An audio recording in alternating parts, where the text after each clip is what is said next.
So ngayon ay pangumaga ako. So sa company namin, pag line electrician ka, so ito yung magiging trabaho mo sa umaga, no? So i-on mo lahat yung lighting ng production, pati outlet nandito sa electrical panel na to. So ito yung unang gagawin mo pag pangumaga ka. Tapos yung pangalawa nito dito sa 90,000 na KHS namin na warmer, no? So ito yung line 3 namin na warmer.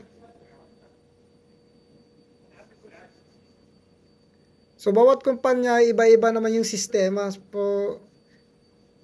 Pero dito sa company namin ay ganito yung sistema dito pag pangumaga ka na line electrician ka. So nagkakaroon pa ng problema tong warmer namin. Nag-alarm yung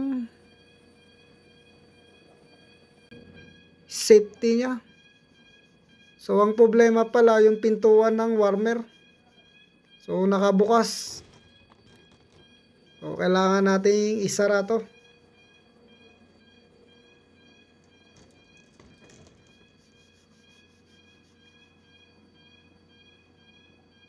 So kailangan umilaw yung dalawa bago mo i-reset yung HMI.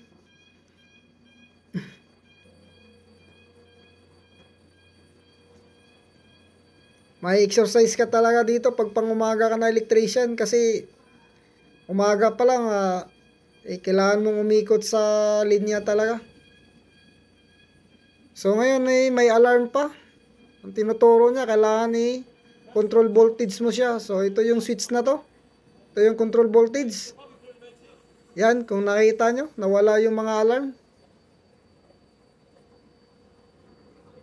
So ngayon nagkakarga na lang siya ng tubig. Kaya hintayin mo to na mapuno yung ano niya, yung tangke ng tubig niya.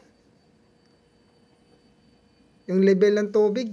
So maya maya automatic magi-start yan pag na-reach niya yung level ng tubig. So dito ulit na naman tayo sa ano. Ito yung HMI ng conveyor ng line 3 namin. So ganitong mangyayari. Pag hindi ini-start ng mga operator, so ikaw pa talaga magi-start talaga.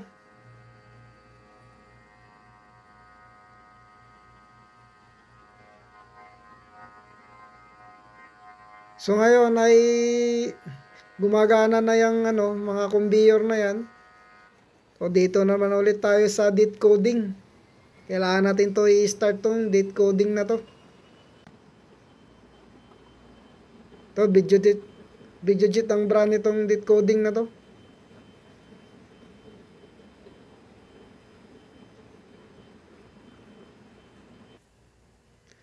Ngayon ito naman yung date coding ng line 2 namin na linya.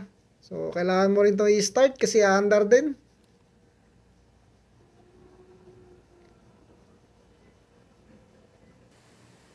So ito naman yung warmer ng line 2 namin. So kailangan mo rin itong i-start pag hindi naka-start.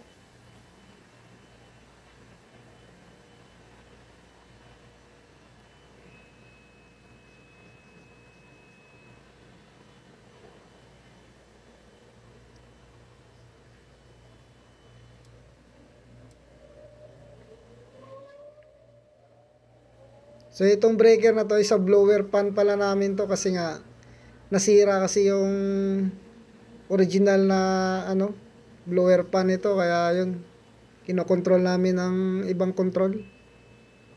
So dito yung conveyor na to, ito naman yung start button nya. Kailangan mo itong i-start yung in-feed.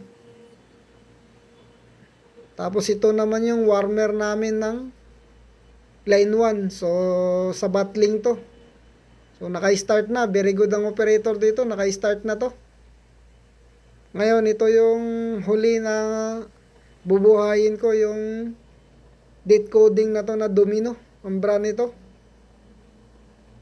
So ganito ang magiging trabaho mo pag pangumaga ka dito sa company namin. So nasasanay na rin ako na ganito.